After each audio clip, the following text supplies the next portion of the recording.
नमस्कार। आज हम इतिहास के पन्नों में थोड़ा पीछे चलेंगे, एक जासूस की तरह, और मौर्य साम्राज्य के रहस्य को सुलझाने की कोशिश करेंगे।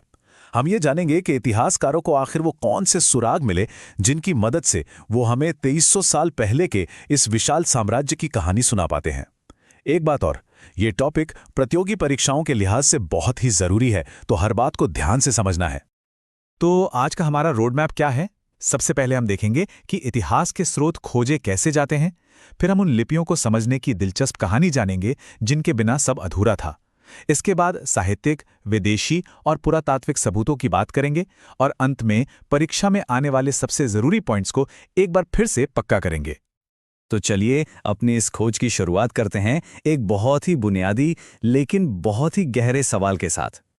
जरा सोचिए, सदियों तक सम्राट अशोक और मौर्यों की पूरी कहानी पत्थरों पर, खंभों पर लिखी तो हुई थी, लेकिन ऐसी लिपियों में जिसे कोई पढ़ ही नहीं सकता था। ये इतिहासकारों के लिए एक बंद दरवाजे जैसा था, और उस दरवाजे के पीछे एक पूरा का पूरा साम्राज्य छिपा हुआ था। तो भाई, इस रहस्य को सुलझाने की जो पहली और सबसे बड़ी कामयाबी मिली, वो जमीन खोदने से नहीं, बल्कि इन पुरानी रहस्यमयी लिपियों को समझने से मिली। और यकीन मानिए, ये वो पल था जिसने मौर्य इतिहास को देखने का हमारा नजरिया ही बदल कर रख दिया। और यहां पर एक बहुत ही मजेदार बात सामने आती है।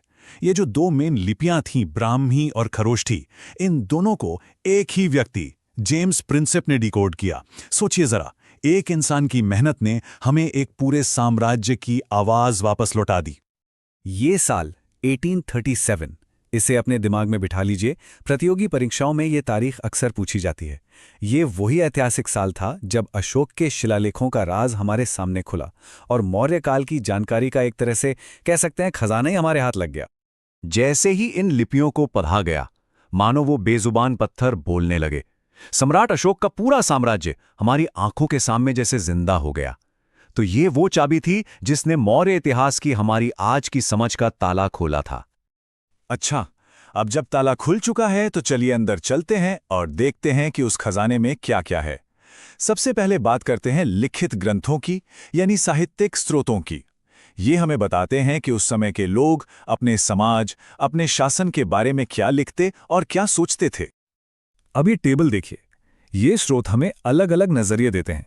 जहां एक तरफ कौटिल्य का अर्थशास्त्र हमें प्रशासन और कूटनीति की असली तस्वीर दिखाता है, वहीं बौद्ध और जैन ग्रंथ हमें शासकों के धार्मिक और नैतिक पक्ष के बारे में बताते हैं।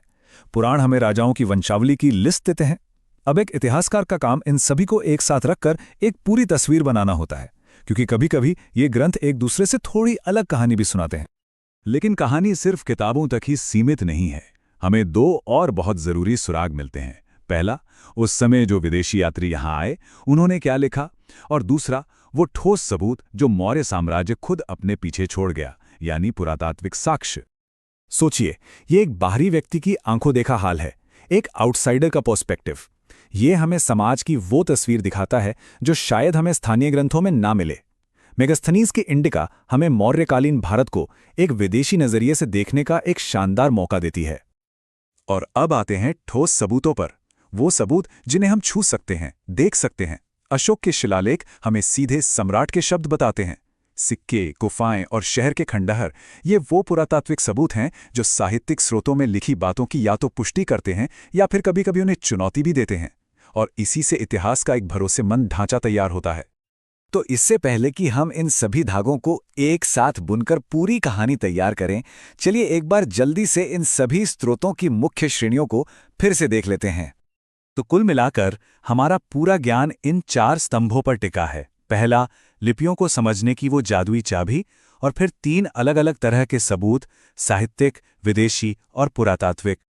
तो सवाल ये उठता है कि इतिहासकार इन सब अलग-अलग टुकड़ों को एक साथ जोड़ते कैसे हैं? देखिए, वे कभी भी सिर्फ एक स्रोत पर भरोसा नहीं करते। वो इन सभी को एक दूसरे से मिलाकर, तुलना करके सच की तह तक पहुंचने की कोशिश करते हैं। ये बिल्कुल एक पहेली सुलझाने जैसा है। साहित्यिक स्रोत हमें बताते हैं कि क्या होना चाहिए था या क्या हुआ। विदेशी वृत्तांत बताते हैं कि ये सब बाहर वालों को कैसा दिखता था। और फिर आते हैं पुरातात्विक प्रमाण, जो इन दोनों बातों पर मोहर लगाते हैं, ये सबूत देते हुए कि हाँ, ये सब सच में हुआ था। इसी को कहते हैं क्रॉस वेरिफिकेशन। चलिए अब आते हैं सबसे जरूरी हिस्से पर। परीक्षा के नजरिए से इस पूरे अध्याय को दोहराते हैं। ये वो पॉइंट्स हैं जिन्हें बिल्कुल नहीं भूलना है, क्योंकि यहां से सवाल बनने की संभावना सबसे ज्यादा होती है। ये सारे तथ्य सीधे सीधे सवाल बनकर परीक्षा में आ सकते हैं, खासकर अशोक की धम्म नीति। याद रखिए, धम्म कोई नया धर्म नहीं था। ये एक नैतिक और आचार संहिता थी जिसमें बड़ों का सम्मान करना, अहिंसा और सभी के प्रति सहनशीलता जैसी बातें शामिल थीं, और यही मौर्य साम्राज्य के शासन का आधार थी। और अंत में ये सवाल, ये हमें याद दिलाता है कि इतिहास कभी भी एक जगह रुकता नहीं है। ये एक बहती हुई नदी की तरह है, जिसमें हर नई खोज एक नई धारा की तरह आकर मिल जाती है। क्या पता कल कोई ऐसी ही खोज हो जाए जो मौर्य साम्राज्य की कहानी को एक बिल्कुल नया मोड़ दे दे। नमस्कार। भारतीय इतिहास की बात करें तो एक ऐसा नाम है जिसने एक बिखरे हुए महाद्वीप को एक धागे में पिरो दिया, मतलब पहली बार एक साम्राज्य बनाया। जी हां, वो नाम है चंद्रगुप्त मौर्य का। तो आज हम उन्हीं की कहानी को समझने वाले हैं, और हां, ये किसी भी कॉम्पिटिटिव एग्जाम के लिहाज से बहुत बहुत जरूरी टॉपिक है। तो एक सवाल से शुरू करते हैं। वो कौन था जिसने भारत में पहली बार एक महान साम्राज्य की नींव रखी? कौन था वो पहला एम्पायर बिल्डर? जवाब है चंद्रगुप्त मौर्य। पर देखिए, ये सिर्फ एक नाम या एक राजा की कहानी नहीं है। ये कहानी है हिम्मत की, बेहतरीन स्ट्रैटेजी की और एक अखंड भारत के सपने की। तो चलिए इस कहानी में जरा गहराई से उतरते हैं। तो आज हम क्या क्या देखने वाले हैं? सबसे पहले चंद्रगुप्त मौर्य का एक इंट्रोडक्शन लेंगे, फिर देखेंगे कि चाणक्य के साथ मिलकर वो सत्ता में कैसे आए, उनके साम्राज्य का निर्माण और विस्तार कैसे हुआ, उस पर बात करेंगे। फिर मौर्य प्रशासन पर एक नज़र डालेंगे और आखिर में उनके जीवन के अंतिम दिनों और उनकी विरासत को समझेंगे। तो चलिए शुरू करते हैं हमारे पहले सेक्शन से, चंद्रगुप्त मौर्य एक परिचय। जरा सोचिए, हम बात कर रहे हैं 4वीं शताब्दी ईसा पूर्व के भारत की। मतलब एक ऐसा भारत जो छोटे छोटे आपस में लड़ते हुए कई राज्यों में बटा हुआ था।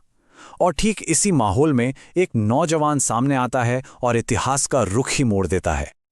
देखिए, ऐसा नहीं था कि चंद्रगुप्त से पहले कोई बड़े राजा नहीं हुए, बिल्कुल थे। लेकिन चंद्रगुप्त वो पहले शासक थे जिन्होंने उस अखंड भारत के आइडिया को, उस सपने को हकीकत में बदला। मतलब इतने सारे अलग अलग राज्यों को एक शासन के, एक झंडे के नीचे ले आना। यही उनकी सबसे बड़ी, सबसे महान उपलब्धि थी। और हां, एग्जाम्स के लिए ये डेट बहुत जरूरी है। उनका शासनकाल कब से कब तक था, तो इसे नोट कर लीजिए। लगभग 321 ईसा पूर्व से लेकर 297 ईसा पूर्व तक। ये याद रखना है। चलिए अब कहानी के कह सकते हैं सबसे दिलचस्प हिस्से पर आते हैं। चंद्रगुप्त सत्ता तक पहुंचे कैसे? ये पूरी कहानी ना 2 पिलर्स पर टिकी है। पहला, चंद्रगुप्त का खुद का बैकग्राउंड जो थोड़ा रहस्यमयी है, और दूसरा, आचार्य चाणक्य के साथ उनकी वो लेजेंडरी पार्टनरशिप जिसने सचमुच इतिहास लिख दिया। चंद्रगुप्त असल में किस वंश के थे, ये हमेशा से एक डिबेट का टॉपिक रहा है और एग्जाम में ये सवाल अक्सर बनता है। तो समझिए, जो बौद्ध ग्रंथ हैं वो कहते हैं कि वो क्षत्रिय थे, मौर्य वंश के। वहीं दूसरी तरफ जो ब्राह्मण ग्रंथ हैं वो उन्हें एक सामान्य निम्न कुल का बताते हैं। लेकिन सच तो ये है कि इतिहास ने हमें ये सिखाया कि उनकी असली पहचान उनके वंश से नहीं, बल्कि उनके काम और उनकी काबिलियत से बनी। कहते हैं ना, हर कामयाब शख्स के पीछे एक गुरु का हाथ होता है। चंद्रगुप्त के लिए वो गुरु थे आचार्य चाणक्य। सोचिए, तक्षशिला के इतने बड़े विद्वान और उनका भरी सभा में नंद वंश के राजा धनानंद ने अपमान कर दिया। बस उसी दिन चाणक्य ने कसम खा ली कि वो इस घमंडी नंदवंश को जड़ से उखाड़ फेंकेंगे। और अपनी इसी कसम को पूरा करने के लिए उन्होंने एक साधारण से लड़के चंद्रगुप्त को चुना और उसे तराश कर एक सम्राट बना दिया। और हां, चाणक्य की विरासत सिर्फ चंद्रगुप्त को सम्राट बनाना ही नहीं है। उनकी असली विरासत है उनका महान ग्रंथ अर्थशास्त्र। ये कोई फिलॉसफी की किताब नहीं है, नहीं, ये तो एक प्रैक्टिकल हैंडबुक है कि एक राज्य को, एक देश को कैसे चलाना है। इसमें पॉलिटिक्स, इकोनॉमिक्स, जासूसी सब कुछ है। कह सकते हैं कि ये मौर्य साम्राज्य की कामयाबी का पूरा ब्लूप्रिंट था। तो इस गुरु शिष्य की जोड़ी ने मिलकर जो किया वो इतिहास बन गया। धनानंद के राज से जनता वैसे ही परेशान थी। उनका साथ मिला और 321 ईसा पूर्व में उन्होंने पाटलिपुत्र पर कब्जा कर लिया। यह सिर्फ एक घमंडी राजा का अंत नहीं था, यह भारत के पहले महान साम्राज्य का सवेरा था, उसका सूर्योदय था। अच्छा, तो अब अगला सेक्शन है साम्राज्य निर्माण और विस्तार का। देखिए, राजगद्दी पर बैठना एक बात है, पर एक विशाल साम्राज्य खड़ा करना और उसे संभाल कर रखना वो बिल्कुल अलग बात है। तो चलिए देखते हैं कि नंदों को हराने के बाद चंद्रगुप्त ने अपने साम्राज्य को कैसे फैलाया। अगर हम उनके साम्राज्य विस्तार को देखें तो ये 3 बड़े स्टेप्स में हुआ। पहला स्टेप क्या था? सिकंदर की वापसी के बाद नॉर्थ वेस्ट इंडिया में जो पावर वैक्यूम बना था उसे भरना। दूसरा स्टेप 321 ईसा पूर्व में नंद वंश को पूरी तरह खत्म करना। और तीसरा और सबसे अहम स्टेप 305 ईसा पूर्व में सिकंदर के जनरल सेल्यूकस के साथ वो मशहूर संधि करना, जिससे साम्राज्य की सीमाएं दूर दूर तक फैल गई। अब ये जो सेल्यूकस निकेटर के साथ संधि हुई, ये इंडियन हिस्ट्री की सबसे बड़ी डिप्लोमैटिक जीतों में से एक मानी जाती है। हुआ ये कि सिकंदर के जनरल सेल्यूकस ने सोचा कि वो भारत पर कब्जा कर लेगा, लेकिन उसका सामना हुआ चंद्रगुप्त से और वो हार गया। फिर हुई संधि। इस डील में चंद्रगुप्त को क्या मिला? आज का अफगानिस्तान, गांधार और बलूचिस्तान का बड़ा इलाका, और बदले में चंद्रगुप्त ने उसे 500 युद्ध हाथी दिए। ये भारत और ग्रीस के बीच पहले ऑफिशियल डिप्लोमैटिक रिलेशन की शुरुआत थी। बहुत बड़ी बात थी ये। तो जरा अंदाजा लगाइए कि ये साम्राज्य कितना विशाल था। उत्तर में हिमालय से लेकर दक्षिण में नर्मदा नदी तक, और पश्चिम में अफगानिस्तान से लेकर पूर्व में बंगाल तक। ये था भारत का पहला पैन इंडियन एम्पायर। सही मायने में चंद्रगुप्त की ताकत और चाणक्य की नीति का एक जीता जागता सबूत। अब सवाल उठता है कि भाई, इतना बड़ा साम्राज्य, इसको चलाया कैसे गया? क्या सिर्फ तलवार के जोर पर? नहीं, बिल्कुल नहीं।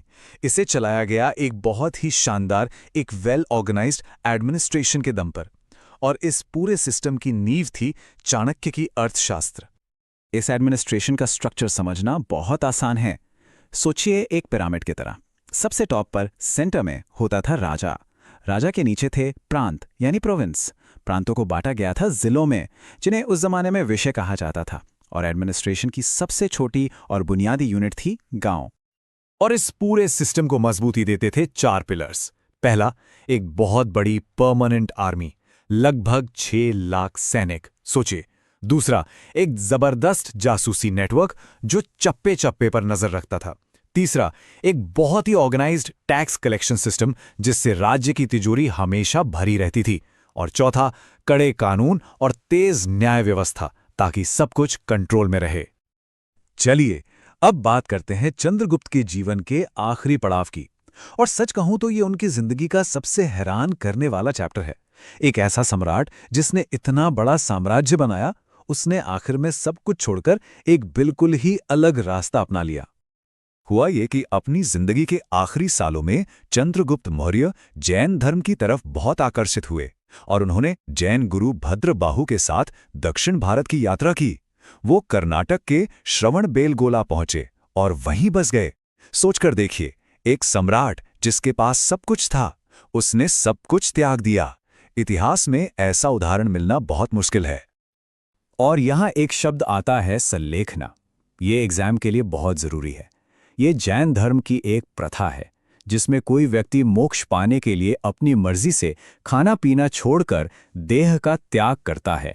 माना जाता है कि चंद्रगुप्त मौर्य ने भी इसी सल्लेखना प्रथा से श्रवणबेलगोला में अपने प्राण त्यागे थे। तो आखिर में चंद्रगुप्त मौर्य की लेगेसी क्या है? मतलब हम उन्हें क्यों याद रखें? तो 4 बातें हैं। पहला, उन्होंने भारत को उसका पहला साम्राज्य दिया। दूसरा, एक बेहतरीन एडमिनिस्ट्रेटिव सिस्टम की नींव रखी। तीसरा, बाहरी ताकतों को हराया। और चौथा, उन्होंने ये साबित किया कि चाणक्य की नीतियां सिर्फ किताबों में नहीं बल्कि जमीन पर भी काम करती हैं। और जाते जाते एक सवाल मैं छोड़ जाता हूं। चंद्रगुप्त की कौन सी पहचान ज्यादा असरदार लगती है? एक महान सम्राट वाली जिसने एक साम्राज्य बनाया, या फिर एक तपस्वी वाली जिसने बना बनाया साम्राज्य त्याग दिया? इसी सवाल पर सोचिएगा। धन्यवाद। नमस्कार। जब भी हम मौर्य साम्राज्य की बात करते हैं तो 2 नाम सबसे पहले जहन में आते हैं, चंद्रगुप्त और अशोक। इनकी कहानियां हम सबने सुनी हैं, पर कभी ये सोचा है कि इन 2 महान शासकों के बीच की वो जरूरी कड़ी कौन था? वो कौन था जिसने एक विशाल साम्राज्य को न सिर्फ संभाला बल्कि उस शिखर के लिए तैयार किया जहां से अशोक ने दुनिया को देखा? तो आज हम उसी शासक सम्राट बिंदुसार के दौर की गहराइयों को समझेंगे। आगे बढ़ने से पहले चलिए एक सवाल सोचते हैं। हम सब जानते हैं चंद्रगुप्त ने एक बहुत बड़े साम्राज्य की नींव रखी और अशोक ने उसे महानता की बुलंदियों पर पहुंचाया। लेकिन इन दोनों के बीच के उन 24-25 सालों का क्या? उस दौर में क्या हुआ? वो कौन था जिसने इस विरासत को न सिर्फ संभाला बल्कि उसे और भी मजबूत किया? तो आज हम किन किन बातों पर गौर करेंगे। सबसे पहले जानेंगे कि बिंदुसार आखिर थे कौन। फिर देखेंगे कि उन्होंने अपने पिता से मिले साम्राज्य को कैसे बनाए रखा और उसे कहाँ तक फैलाया। इसके बाद उनके एडमिनिस्ट्रेशन और फॉरेन पॉलिसी पर एक नज़र डालेंगे। चौथे हिस्से में हम उनके आखिरी सालों और गद्दी के लिए हुए उस नाटकीय संघर्ष को समझेंगे और आखिर में इतिहास में उनकी असली अहमियत क्या है, इस पर बात करेंगे। तो चलिए शुरू करते हैं। तो हमारा पहला सेक्शन है दूसरे मौर्य सम्राट, यानी वो व्यक्ति जो इतिहास की दो महान हस्तियों के ठीक बीच में था। तो सवाल उठता है, आखिर ये बिंदुसार थे कौन? सीधे शब्दों में कहें तो ये मौर्य साम्राज्य के फाउंडर महान चंद्रगुप्त मौर्य के बेटे थे और इतिहास के सबसे प्रसिद्ध राजाओं में से एक, अशोक महान के पिता। इनका शासनकाल करीब करीब 297 से 273 ईसा पूर्व तक रहा, मतलब पूरे 24 साल। और यही वो दौर था जिसने मौर्य साम्राज्य की नींव को चट्टान की तरह मजबूत किया। अच्छा, एक और मजेदार बात, बिंदुसार की पहचान सिर्फ भारत तक ही सीमित नहीं थी।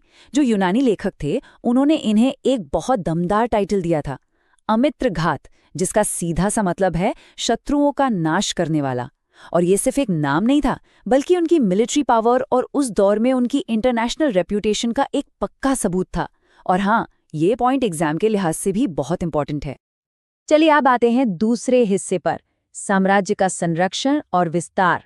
अब ये देखते हैं कि विरासत में मिले इतने बड़े साम्राज्य को उन्होंने कैसे संभाला और उसे आगे बढ़ाया। अब देखिए, ये समझना बहुत जरूरी है कि बिंदुसार का काम सिर्फ साम्राज्य को बचाने तक ही सीमित नहीं था। नहीं, उन्होंने एक बहुत बड़ी स्ट्रेटेजिक जीत हासिल की थी। उन्होंने मौर्य साम्राज्य की सीमाओं को दक्षिण की तरफ दक्कन के पठार तक सफलतापूर्वक फैलाया। इससे हुआ क्या? एक तो साम्राज्य का आकार बढ़ा और दूसरा, दक्षिण के जो जरूरी व्यापार मार्ग थे उन पर भी मौर्यों का कंट्रोल मजबूत हो गया। तो जरा अंदाजा लगाइए कि ये साम्राज्य कितना बड़ा था। उत्तर में हिमालय से लेकर दक्षिण में करीब करीब मैसूर तक, पश्चिम में अफगानिस्तान से लेकर पूर्व में बंगाल तक, मतलब लगभग पूरा भारतीय उपमहाद्वीप उनके कंट्रोल में था। सिर्फ सुदूर दक्षिण के कुछ इलाके ही बाहर थे। इतने बड़े साम्राज्य को सिर्फ संभाल लेना ही अपने आप में एक बहुत बहुत बड़ी कामयाबी थी। तो इस सेक्शन का निचोड़ क्या है? यही कि बिंदुसार एक बहुत बड़े और जुड़े हुए साम्राज्य के एक कामयाब संरक्षक थे। उन्होंने जो स्थिरता और निरंतरता दी, वही उनके बेटे अशोक के महान कामों की मजबूत नींव बनी। सच तो ये है कि इस नींव के बिना अशोक का सुनहरा दौर शायद मुमकिन ही नहीं हो पाता। ठीक है, अब आते हैं तीसरे हिस्से पर, प्रशासन और विदेश नीति। अब सवाल ये है कि इतने बड़े साम्राज्य पर शासन करना क्या कोई आसान काम था? बिल्कुल नहीं। तो चलिए देखते हैं कि बिंदुसार ने इसे मैनेज कैसे किया और दुनिया के बाकी हिस्सों के साथ उनके रिश्ते कैसे थे। देखिए, बिंदुसार ने कोई नए एक्सपेरिमेंट्स नहीं किए। उन्होंने वही सिस्टम फॉलो किया जो उनके पिता के सलाहकार महान चाणक्य ने बनाया था। मतलब एक स्ट्रॉन्ग सेंट्रल गवर्नमेंट, एक बहुत ही कुशल टैक्स सिस्टम और दूर दराज के प्रांतों को कंट्रोल करने के लिए गवर्नर। ये सब चाणक्य के अर्थशास्त्र का एक बेहतरीन प्रैक्टिकल उदाहरण था, जिसने साम्राज्य को एक मजबूत प्रशासनिक ढांचा दिया। एडमिनिस्ट्रेशन के अलावा बिंदुसार एक बेहतरीन डिप्लोमैट भी थे। जो मजबूत रिश्ते चंद्रगुप्त ने पश्चिम के यूनानी राज्यों से बनाए थे, बिंदुसार ने उन्हें न सिर्फ कायम रखा बल्कि और भी आगे बढ़ाया। और इससे पता क्या चलता है? यही कि मौर्य साम्राज्य उस वक्त की ग्लोबल पॉलिटिक्स में एक बहुत बड़ा खिलाड़ी था। इसका सबसे अच्छा उदाहरण है सीरिया के राजा एंटियोकस प्रथम के साथ उनका पत्राचार और उनके दरबार में यूनानी राजदूत डायमेकस की मेजबानी करना। और ये सिर्फ कोई फॉर्मल मीटिंग्स नहीं थी, ये व्यापार, संस्कृति और राजनीतिक समझ के लेन देन का प्रतीक थी। ये ऐतिहासिक तथ्य उनकी ग्लोबल स्टैंडिंग को साफ साफ दिखाते हैं। तो अब आते हैं चौथे चैप्टर पर, उत्तराधिकार और अंतिम वर्ष। हर महान शासन का एक अंत तो होता ही है। अब हम बिंदुसार के शासन के आखिरी दौर की तरफ बढ़ते हैं, जिसमें हम उनकी व्यक्तिगत मान्यताओं, पारिवारिक राजनीति और उस खतरनाक लड़ाई के बारे में जानेंगे जिसने साम्राज्य का भविष्य हमेशा के लिए बदल दिया। देखिए, बिंदुसार खुद तो ब्राह्मण धर्म को मानते थे, लेकिन उनकी घरेलू नीति की एक खास बात थी, धार्मिक सहिष्णुता। उन्होंने जैन और बौद्ध धर्म जैसे दूसरे धर्मों को भी अपने विशाल साम्राज्य में शांति से फलने फूलने दिया, और ये उस जमाने के हिसाब से एक बहुत बड़ी और प्रोग्रेसिव बात थी। इसी वजह से साम्राज्य में शांति और स्थिरता बनी रही। अब लगभग 273 ईसा पूर्व में बिंदुसार की मृत्यु ने मौर्य साम्राज्य में एक पावर वैक्यूम पैदा कर दिया। गद्दी खाली थी और उसे पाने के लिए उनके बेटों में एक जबरदस्त जंग छिड़ गई। इस लड़ाई में दो मुख्य दावेदार थे। एक तरफ थे उनके सबसे बड़े बेटे सुसीम, जो तक्षशिला के गवर्नर और गद्दी के स्वाभाविक उत्तराधिकारी थे, और दूसरी तरफ थे उनके एक छोटे बेटे अशोक, जो उस वक्त उज्जैन के गवर्नर थे और बेहद महत्वाकांक्षी थे। और ये कोई मामूली पारिवारिक झगड़ा नहीं था। नहीं, ये एक क्रूर गृह युद्ध में बदल गया जो कई सालों तक चला और जिसने पूरे साम्राज्य को हिलाकर रख दिया। बौद्ध ग्रंथों के अनुसार इस जंग में अशोक की जीत हुई और वो मौर्य साम्राज्य के अगले सम्राट बने। इस उत्तराधिकार की खूनी लड़ाई ने न सिर्फ मौर्य वंश बल्कि पूरे भारतीय इतिहास का रुख हमेशा के लिए बदल दिया। चलिए, अब आते हैं हमारे 5वें और आखिरी सेक्शन पर, बिंदुसार का स्थायी महत्व। तो चंद्रगुप्त की महानता और अशोक की प्रसिद्धि की छाया में बिंदुसार की असली ऐतिहासिक अहमियत क्या है? चलिए, उनके योगदान को समअप करते हैं और समझते हैं कि वो भारतीय इतिहास के लिए इतने जरूरी क्यों हैं। बिंदुसार के शासनकाल को याद रखने के लिए ये 4 मुख्य बातें हैं। पहला, उन्होंने एक विशाल साम्राज्य में स्थिरता बनाए रखी। दूसरा, उन्होंने दक्कन में मौर्य प्रभाव का विस्तार किया। तीसरा, उन्होंने भारत और यूनान के बीच जरूरी डिप्लोमैटिक रिलेशन कायम रखे।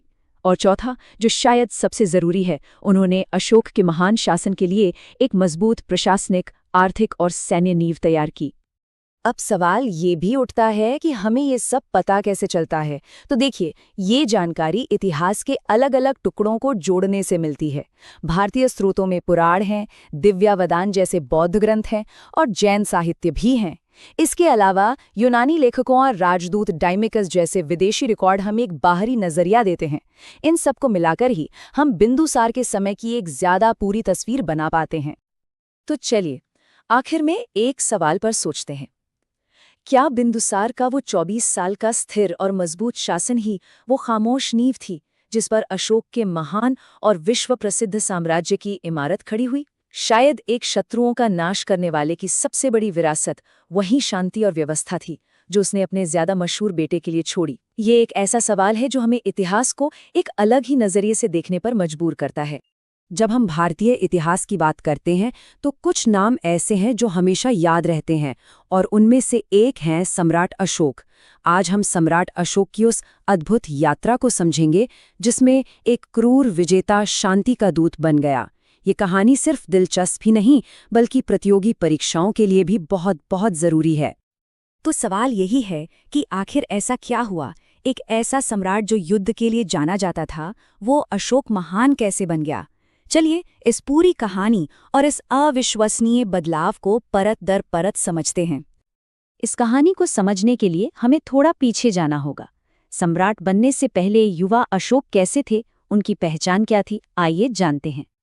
देखिए, मौर्य साम्राज्य के राजकुमार रहते हुए ही अशोक ने अपनी काबिलियत साबित कर दी थी।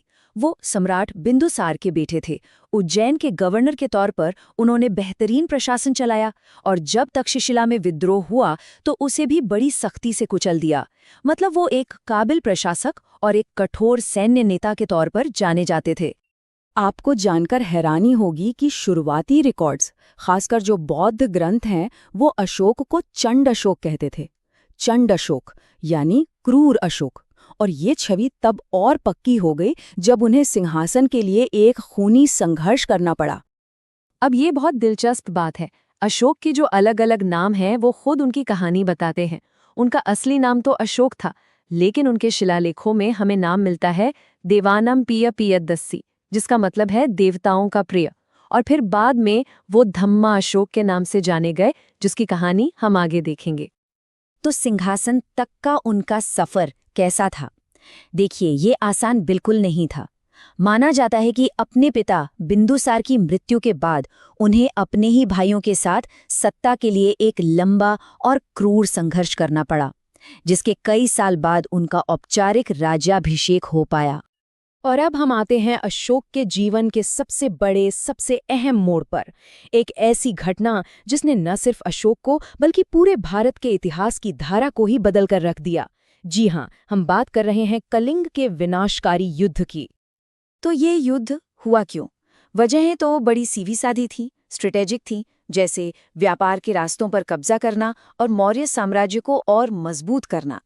लेकिन जो इसका नतीजा निकला, वो किसी ने सपने में भी नहीं सोचा था। 1 लाख से भी ज्यादा लोग, सोचकर देखिए। और ये कोई अंदाजा नहीं है, ये आंकड़ा खुद सम्राट अशोक ने अपने 13वें शिलालेख में लिखवाया था। ये सिर्फ उन लोगों की गिनती है जो कलिंग युद्ध में मारे गए थे। और ये तो सिर्फ मरने वालों की गिनती थी। इसके अलावा 1.5 लाख लोगों को बंदी बना लिया गया और न जाने कितने ही बेघर हो गए, बर्बाद हो गए। जब अशोक ने अपनी आंखों से ये भयानक तबाही देखी, तो ये जीत उन्हें जीत नहीं लगी, बल्कि एक बहुत बड़ा बोझ और गहरे अफसोस का कारण बन गई। और बस यहीं से सब कुछ बदल गया। यही वो पॉइंट है, वो ट्रिगर है जिसने एक क्रूर राजा को हमेशा हमेशा के लिए बदलकर एक मानवतावादी शासक बना दिया। कलिंग युद्ध का पश्चाताप ही उनके परिवर्तन का मुख्य कारण था। तो इस भयानक युद्ध के बाद क्या हुआ? अशोक ने एक नया रास्ता चुना। उन्होंने हिंसा के जरिए जीत हासिल करने की नीति को हमेशा के लिए छोड़ दिया, बौद्ध धर्म अपनाया और एक बिल्कुल नई राजनीति बनाई। उस अपराध बोध से, उस जिल्ट से निकलने के लिए अशोक ने बौद्ध धर्म की शरण ली। कहते हैं कि बौद्ध भिक्षु उपगुप्त ने उन्हें मार्गदर्शन दिया और यहीं से उन्हें अहिंसा और करुणा का असली मतलब समझ में आया। और यहाँ अशोक की समझदारी देखिए, ये एग्जाम के लिए बहुत जरूरी पॉइंट है। व्यक्तिगत तौर पर तो वो बौद्ध बन गए, लेकिन उन्होंने अपनी प्रजा पर इसे कभी थोपा नहीं। उनकी राजनीति धार्मिक सहिष्णुता की थी, मतलब ब्राह्मण, अजीवक, जैन सभी धर्मों का बराबर सम्मान। अब आते हैं धम्म पर। ये कॉन्सेप्ट बहुत बहुत जरूरी है। याद रखिएगा, धम्म कोई धर्म नहीं था, ये बौद्ध धर्म का प्रचार नहीं था।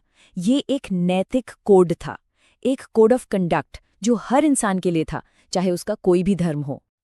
तो इस धम्म में था क्या? इसके कुछ मूल सिद्धांत थे, जैसे कि अहिंसा यानी किसी को चोट ना पहुंचाना, दया और करुणा रखना, हमेशा सच बोलना, माता पिता और अपने से बड़ों का आदर करना, यहाँ तक कि अपने सेवकों और दासों के साथ भी अच्छा व्यवहार करना, और पशुओं की बलि पर रोक लगाना।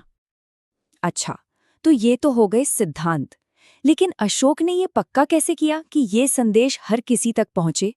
इसके लिए उन्होंने एक पूरा सिस्टम बनाया। धम्म महामत्त नाम के खास अफसर नियुक्त किए, जिनका काम ही था गांव-गांव जाकर धम्म की शिक्षा देना, और साथ ही इन सिद्धांतों को पत्थर के खंभों और चट्टानों पर खुदवा दिया, ताकि ये सदियों तक बने रहें। चलिए, तो हमने अशोक की पूरी कहानी समझ ली है।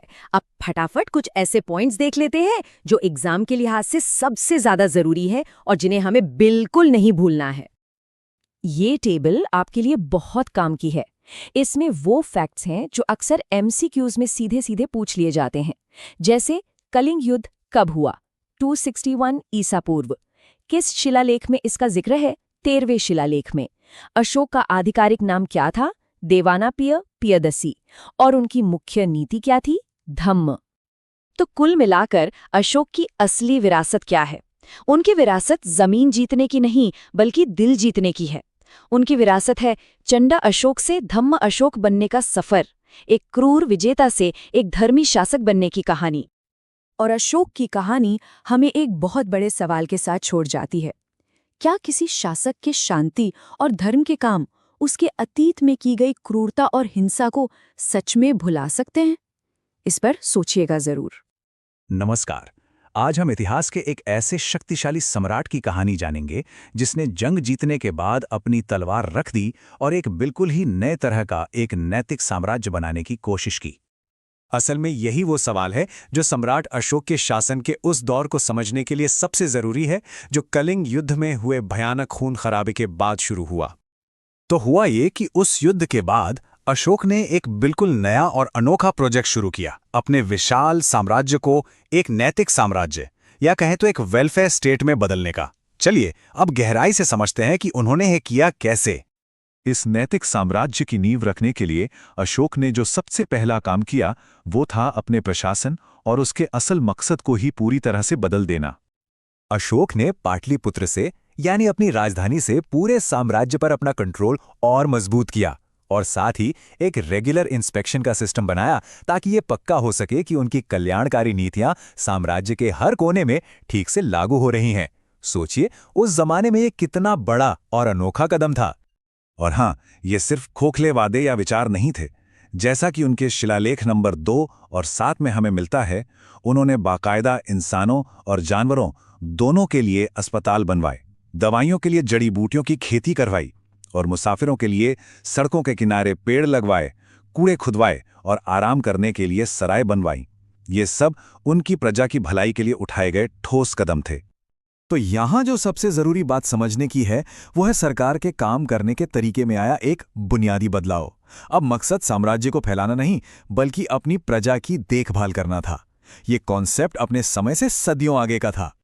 लेकिन देखिए, सिर्फ नीतियां बना देना ही काफी नहीं होता। अशोक ये चाहते थे कि उनका संदेश, उनकी सोच हर एक इंसान तक पहुंचे। इसके लिए उन्होंने एक ऐसा तरीका अपनाया जो आज भी हमें हैरान कर देता है, पत्थर पर उकेरे गए संदेश।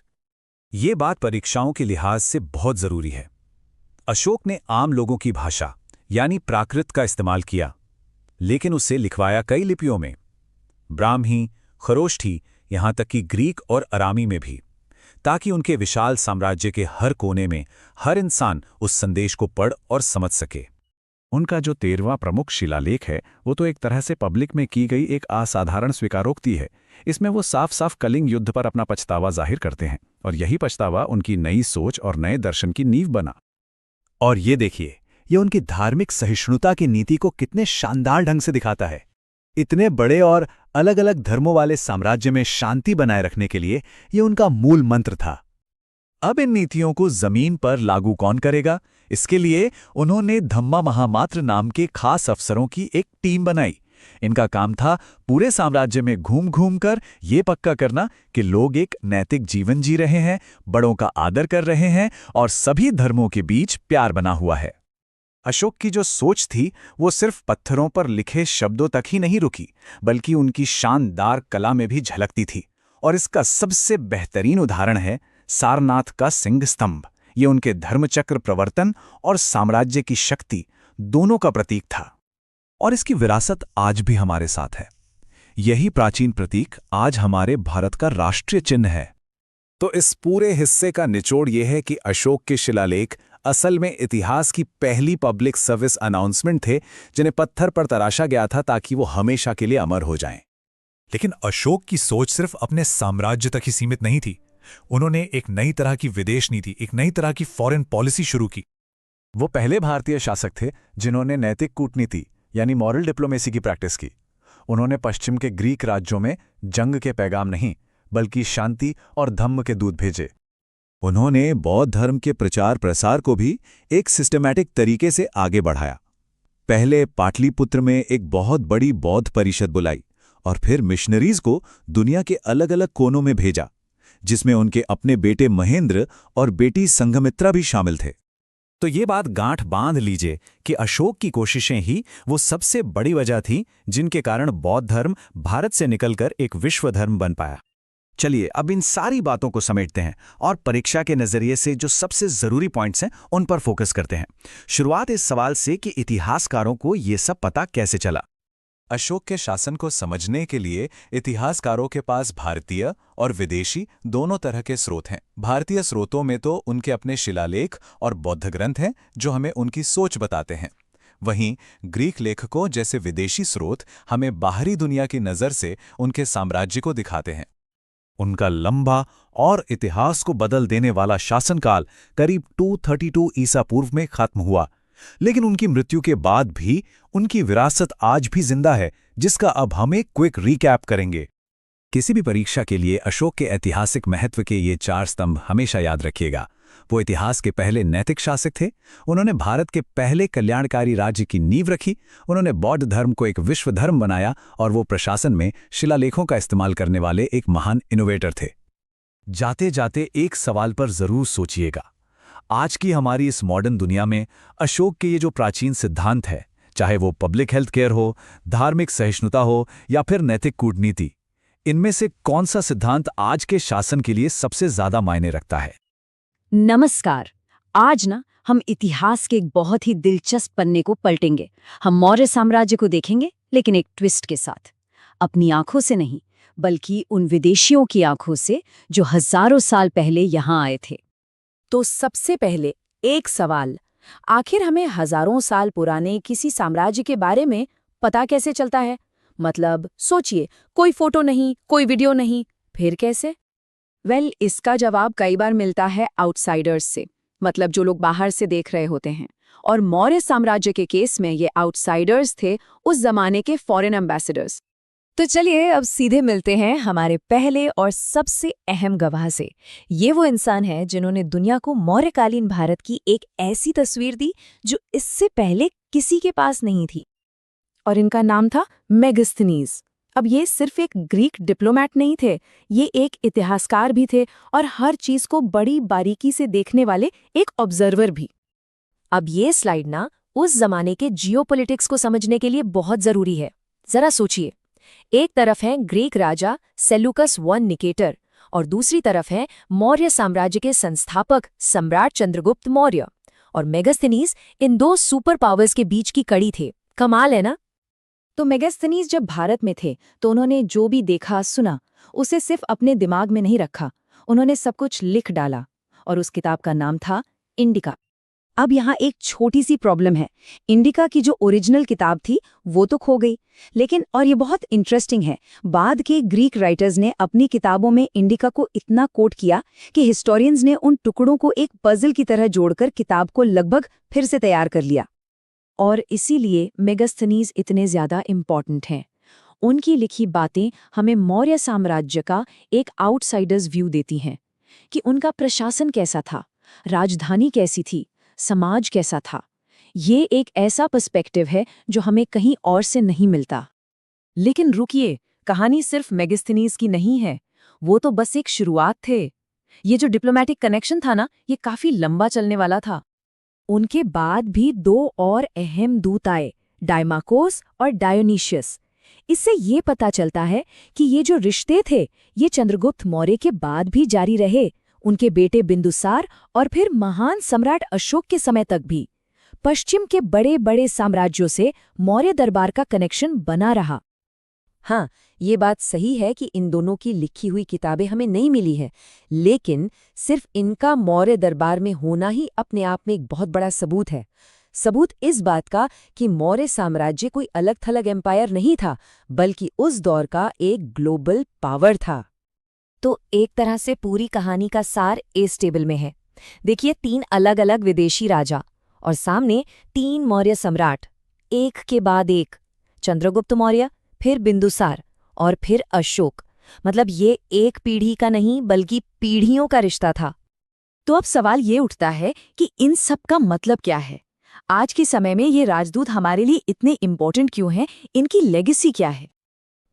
इनके हिस्टोरिकल इम्पोर्टेंस को हम 2 मेन पॉइंट्स में समझ सकते हैं। 2 ऐसी बातें जिन्होंने उस जमाने को देखने का हमारा नजरिया ही बदल दिया।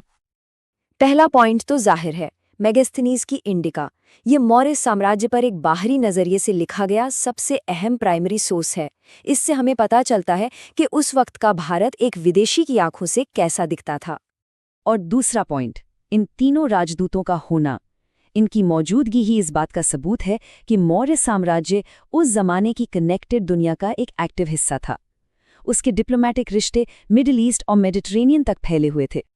तो आखिर में एक सवाल पर सोचते हैं, अगर ये विदेशी राजदूत न होते, अगर उनकी नज़र से हमें ये सब देखने को न मिलता, तो क्या मौर्य साम्राज्य की जो तस्वीर आज हमारे जहन में है वो इतनी साफ होती?